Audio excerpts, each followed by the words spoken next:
नमस्ते निफ्टी भिड च्यानलमा यहाँलाई स्वागत छ। लोकसेवा आयोगबाट सञ्चालन हुने कम्प्युटर सिप परीक्षाको तयारी गर्ने क्रममा माइक्रोसफ्ट वर्ड प्रोग्रामको ट्युटोरियल अन्तर्गत इन्सर्ट ट्याबको हामी हेडर एन्ड फुटर्स भन्नेसम्म कम्प्लिट गरिसकेका छौँ। हामीले योभन्दा अगाडिको भिडियोहरूमा आजको यस भिडियोमा हामी यो टेक्स्ट ग्रुप अन्तर्गतका यी अप्सनहरूलाई समेट्ने कोसिस गर्नेछौँ। फर्स्ट अप्सन रहेको छ टेक्स्ट बक्स भनेर। यो टेक्स्ट बक्स भन्ने अप्सन इन्सर्ट अन्तर्गतको यो सेप्स अन्तर्गत पनि हामीले युज गरेका थियौँ। अब यहाँनिर पनि युज गर्न सक्छौँ। टेक्स्ट बक्स भनेको एउटा त्यस्तो बक्स लिएर आउन सक्छौँ जहाँ चाहिँ हामी टेक्स्ट टाइप गर्न सक्छौँ। जस्तै यसमा क्लिक गर्नुहोस्। यहाँ क्लिक गर्नु भइसकेपछि कुनै यहाँनिर प्रिडिफाइन अथवा पहिल्यै बनाएर राखेको टेक्स्ट बक्स पनि युज गर्न सक्नुहुन्छ। यहाँ क्लिक गर्नुहोस्, यहाँ बक्स आउँछ, यहाँ बक्समा तपाईँहरू टाइप गर्न सक्नुहुन्छ।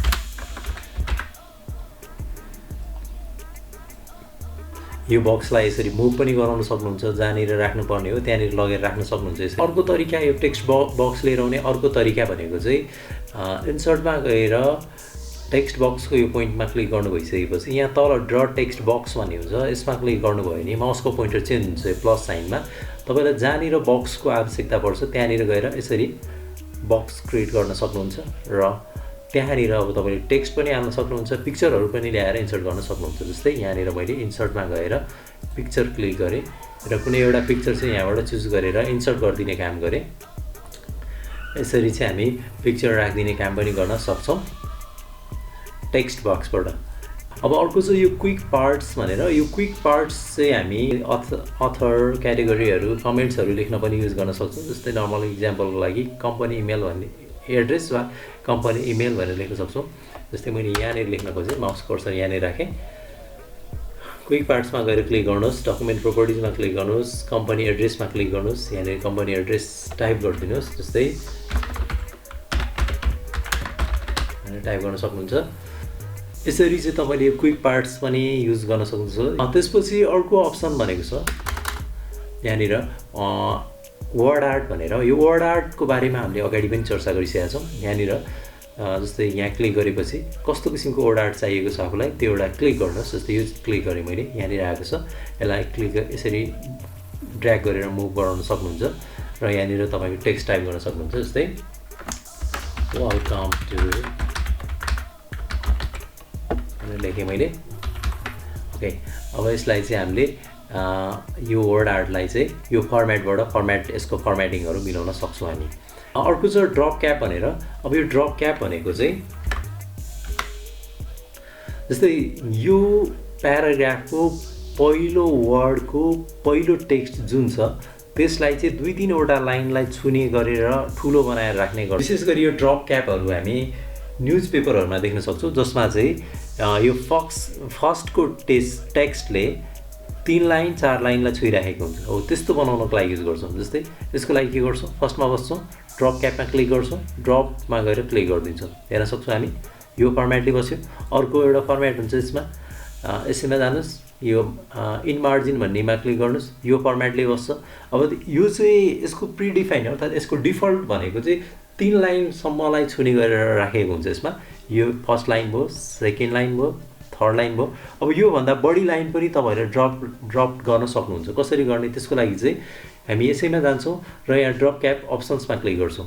यसमा क्लिक गर्नु भइसकेपछि ड्रप अप्सन राख्ने हो कि इन मार्जिन राख्ने हो त्यो तपाईँले चुज गर्नुहोस्।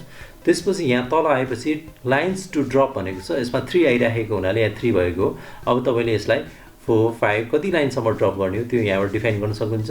अनि अर्को भनेको चाहिँ डिस्टेन्स फ्रम टेक्स्ट भनेको चाहिँ यो जुन हामीले ड्रप गर्ने क्यारेक्टर छ त्यो पछिको टेक्स्टहरूको डिरेक्सन कतिको ग्यापिङ राख्ने भन्नको लागि हो। जस्तै मैले यहाँनिर केही पोइन्ट राखेँ, 1 मात्रै राखेर हेरौँ एकचोटि। ओके, हेर्न सक्छु यतिको डिफ्रेन्ट छ यहाँनिर अहिले यी टेक्स्टको बिचमा।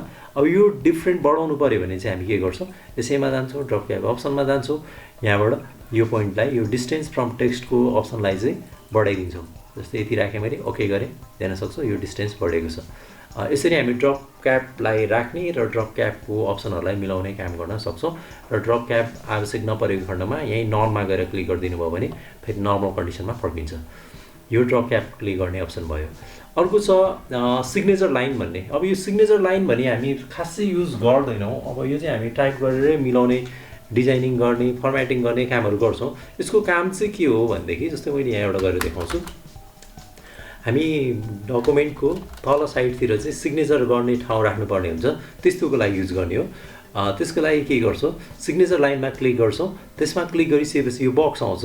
यहाँनिर चाहिँ तपाईँको नाम टाइप गरिदिनुहोस्। जस्तै मैले एबिसी XYZ नाम राखिदिएँ। त्यसपछि तपाईँको यहाँनिर पद राख्नुहोस्। जस्तै MANHCER भनेर राखेँ मैले।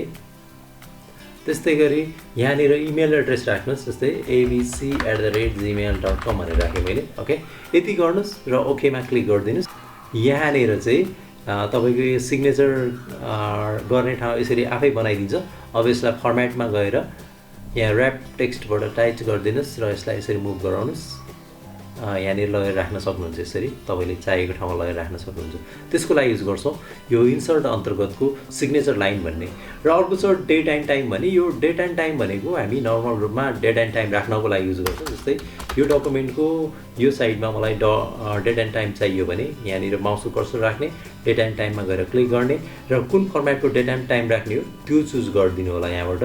र यहाँ तलपट्टिको यो अपडेट अटोमेटिकली भन्ने चेक बक्समा चेक लगाउनु भयो भने त्यो डेट एन्ड टाइम चाहिँ हामीले भोलि पर्सिको समयमा खोल्यौँ भने अटो अपडेट भएर बसिरहेको हुन्छ डेट एन्ड टाइम। त्यसको लागि युज गर्छु यो चेक बक्स। आवश्यक परेको खण्डमा चेक बक्स लगाउँछौँ र आवश्यक नपर्ने कन्डिसनमा अनचेक गरेरै ओके गरिदिन्छौँ। यहाँ डेट एन्ड टाइम यहाँ यसरी राख्न सक्छौँ। र अर्को अप्सन छ अब्जेक्ट भनेर। यो अब्जेक्ट भनेको चाहिँ जस्तै मोर देन वान डकुमेन्टहरूलाई एउटै डकुमेन्टमा ल्याएर मर्ज गराउनु पर्ने कन्डिसन आयो भने हामी गर्न सक्छौँ। यो अप्सन युज गर्न सक्छौँ। कसरी गर्ने त, जस्तै यहाँनिरबाट मलाई अर्को डकुमेन्टको कुराहरू चाहिएको छ भने यहाँ बस्छौँ र सपोज मैले यहाँबाट राख्न चाहेँ, मैले यहाँ बिचमा राख्दैछु। माउसको कर्सर राख्नुहोस्। यो अब्जेक्टको यो पोइन्टमा गएर क्लिक गर्नुहोस्। टेक्स्ट फ्रम फाइलमा क्लिक गर्नुहोस् र अब तपाईँले कुन फाइलको टेक्स्टलाई चाहिँ लिएर आउने हो त्यो चाहिँ सेलेक्ट गरिदिनुहोस्। जस्तै मैले यहाँ एउटा फाइलबाट लिएर आउँछु। जस्तै स्किल टेस्ट गरेँ, इन्सर्ट गरेँ। ल हेर्न सक्छौँ हामीले माउसको कर्सर यहाँ राखेर इन्सर्ट गरेको थियो। यहाँदेखि चाहिँ अब अर्को फाइलको टेक्स्टहरूलाई कपी गरेर तानेर लिएर आउने काम यहाँनिर गरेको छ। यसको लागि युज गर्छौँ यो अब्जेक्ट भन्ने। यतिसम्म भयो टेक्स्ट ग्रुप अन्तर्गतको अप्सन। अब अर्को छ यो सिम्बल्स भनेर। अब सिम्बल्सको लागि चाहिँ मैले नयाँ पेजमा गएँ। जस्तै यो इन्सर्ट अन्तर्गतको सिम्बल अन्तर्गत इक्वेसन भन्ने एकदमै महत्त्वपूर्ण यो अप्सन।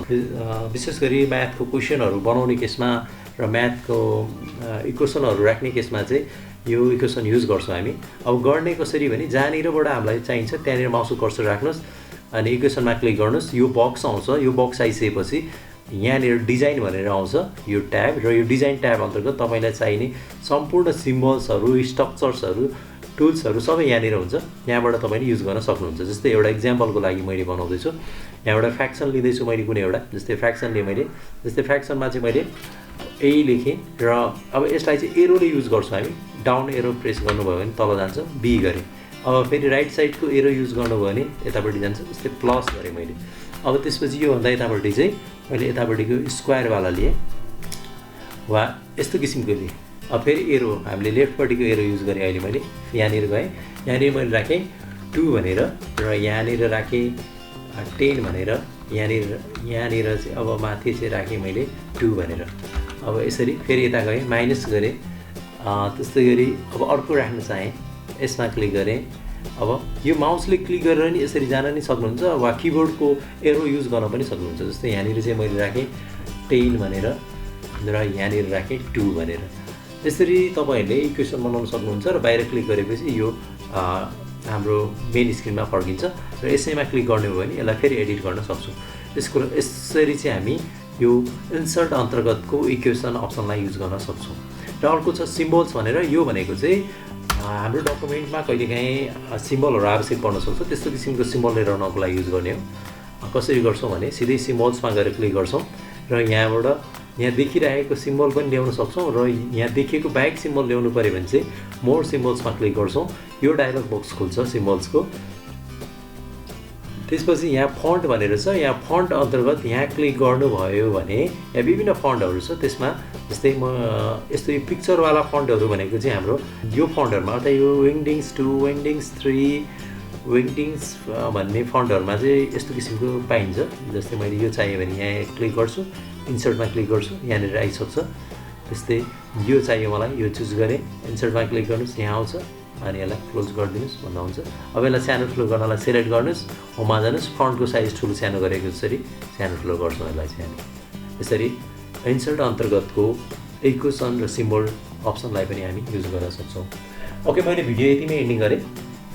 आजको यस भिडियोबाट हाम्रो माइक्रोसफ्ट वर्ड प्रोग्राम अन्तर्गतको इन्सर्ट ट्याबको हरेक ग्रुपको अप्सन्सहरूको बारेमा हामीले लगभग कभर गरेका छौँ। अब आउने भिडियोमा चाहिँ हामीले डिजाइन अन्तर्गतका अप्सनहरूको बारेमा जानकारी लिनेछौँ। Thank you for watching this video. Please keep watching Nifty Bit channel and don't forget to subscribe this channel.